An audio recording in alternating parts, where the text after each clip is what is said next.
Alphéa, mais qu'est-ce que tu racontes? Les voix vont consumer mon âme. Qu'est-ce que c'est que ces conneries? Comment c'est possible? Nous sommes si gentils. On ne va pas faire de mal à Ronan.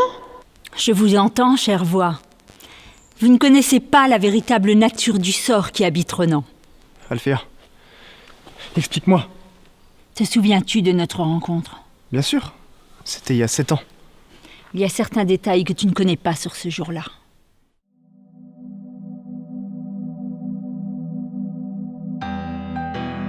Bonjour, je m'appelle Ronan. J'ai reçu votre lettre m'invitant à vous rejoindre ici et je viens pour votre projet de sauvegarde de l'humanité. Mais bien sûr. Installe-toi sur cette chaise, nous allons discuter un peu.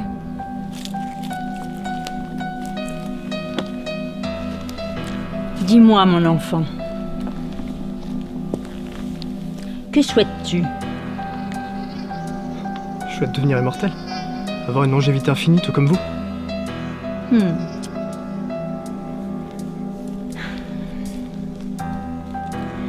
C'est une demande extrêmement dangereuse.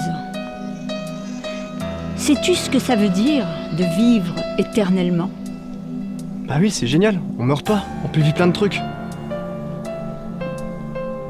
Tu dois vivre avec le fardeau de voir tous tes proches mourir sans jamais pouvoir les rejoindre. Je sais. J'ai déjà perdu ceux qui me sont proches. Et je veux devenir immortel justement pour empêcher les autres de perdre leur vie. Tu veux donc devenir un héros?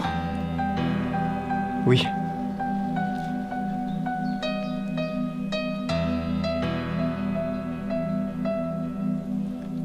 Je vois dans tes yeux que tu ne mens pas. Ton cœur est pur. C'est extrêmement rare de nos jours. Malheureusement, le sort de l'immortalité n'est pas compatible avec les êtres humains. Quoi? Mais et vous alors? Nous autres du clan Liyue, nous sommes supérieurs en notre anatomie. Crois-moi, j'ai déjà tout essayé. Mais j'ai une autre alternative à te proposer. Je peux utiliser l'un de mes sorts pour te donner des pouvoirs. Mais il est aléatoire, car il est basé sur ton code génétique personnel. Mais est-ce qu'il y a une chance pour qu'il augmente ma longévité ou qu'il ralentisse mon vieillissement? Ne transforme pas ton désir en obsession, mon enfant. Quoi qu'il en soit, tu pourras utiliser ton nouveau pouvoir pour aider ceux qui te sont chers. Alors, qu'en dis-tu?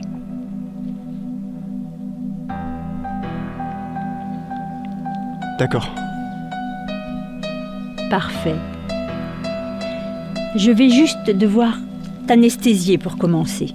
Une simple précaution, au cas où ton pouvoir générerait une mutation physique, pour t'éviter une douleur inutile. C'est pas spécialement rassurant ça. Ne t'inquiète pas. Tout va bien se passer.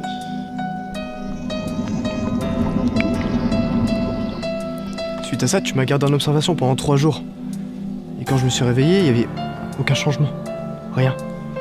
Oui, je croyais que le sort avait échoué, mais c'était impossible, ça n'était jamais arrivé avant. J'avais peur de te laisser partir.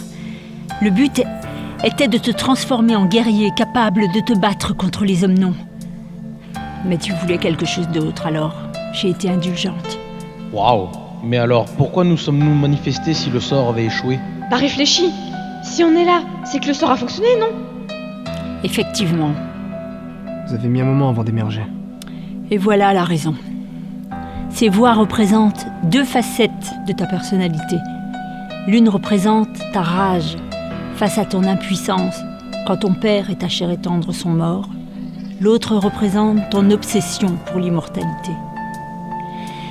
Et si pour l'instant, ces voix sont encore dociles, elles finiront par consumer ton âme. Et tu deviendras un esprit, torturé et guidé vers le mal. Ronan, Eh, ça va? Je refuse d'y croire. Même si ces voix m'ont gavé pendant des années, à force de parler tout le temps, Elles m'ont jamais détourné du droit chemin. Au contraire, elles m'ont aidé à y voir plus clair. Et tant que je serai maître de mon esprit, je saurai les contrôler.